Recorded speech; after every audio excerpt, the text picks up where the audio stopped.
Sa panahon ngayon, lamang ang praktikal. Bibili ka pa ba ng pakunti-kunti kung mas makakatipid ka naman sa malaki? Buy big to save big. Walang pinagkaiba sa gobyerno. Napakalaki ang matitipid kung may isang ahensyang bibili ng bulto-bulto para sa lahat. Dito pumapasok ang procurement service ng Department of Budget and Management o PhilGEPS. Well, the procurement service has two roles. Number one, making sure that common use supplies and equipment are readily available and easily accessible whenever the need arises. Second, acting as procurement agent for non-common use supplies and equipment.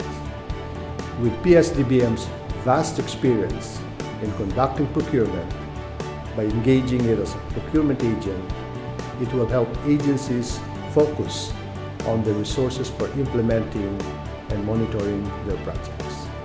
Pagpapasa lang ng annual procurement plan ang mga ahensya para sa Common Use Supplies and Equipment o APPCSE. PhilDBM na ang bahala sa procurement, mula bidding, awarding hanggang delivery. Makakatipid na ang gobyerno ng pondo, manpower at oras. Makaka-focus pa ang mga ahensya sa pagganap ng kanilang mandato, pag-implement ng kanilang mga programa at proyekto, at paghahatid ng dekalidad na serbisyo. Mas madali rin nakabibili ng airline tickets ang mga ahensya mula sa 3 malalaking airline companies gamit ang pasilidad ng PhilDBM na Government Fares Agreement. Maaari din magsilbing procurement agent ang PhilDBM sa mga non-common supplies and equipment at big-ticket infrastructure and consulting projects. PhilDBM ang bahala sa bidding hanggang sa recommendation for award. Mula pa nang magsimula ang PhilDBM bilang procurement pilot project noong 1976 at naging procurement service noong Oktubre 18, 1978 hanggang sa kasalukuyan, 4 na dekada na itong umaagapay at naglilingkod sa mga ahensya at patuloy na nagtataguyod ng mga reforma sa procurement. Procurement Service is currently operationalizing these directions in 2 major reform areas. These are procurement reforms and depot modernization and rebranding. On procurement reforms, organizational and structural reforms are put in place in the procurement service. This is specifically the creation of more bids and award committees to respond to the growing demand of agencies for PS services. Strict implementation of the agency procurement plans for common use supplies as a tool to aggregate the demands of all the agencies and come up with more accurate forecasting and of course more adequate supply of common use items. We are also developing a range of technical specifications from which agencies could choose from.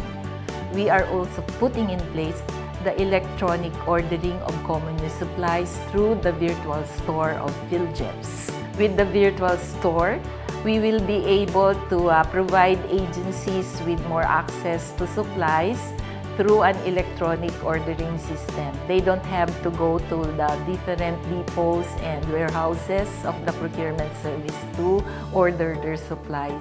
They will use the virtual store as an ordering point and deliveries will be given to them. Bilang mahalagang bahagi ng procurement reform, mayroon ng 10 BAC o Bids and Awards Committees para kahit buhos ang biddings, kayang-kaya ng PhilDBM. Mahigpit na pinatutupad ang mas maagang pagpasa ng APPCSE para eksakto ang demand forecasting at mas mapaghandaan ang malalaking procurement para sa darating na taon. Ginawa pang mas simple ang pag-avail sa serbisyo ng PhilDBM sa pamamagitan ng bagong virtual store. Magpunta lamang sa mgeps.philgeps.gov.ph. Mag-login sa account ng ahensya, piliin ang items na kailangan at i-place ang order. Mababayaran ito gamit ang pondong nakalagak sa e-wallet ng ahensya. Pinopromote din ang green public procurement para tipid sa konsumo at ma-minimize ang impact ng operasyon ng gobyerno sa kalikasan. The second major reform area is depot modernization and rebranding. in the area of depot facilities and supply delivery.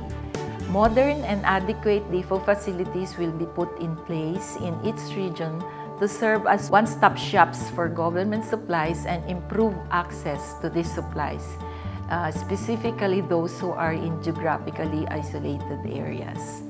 We are also implementing and pursuing just-in-time delivery of supplies through the APP-CSEs.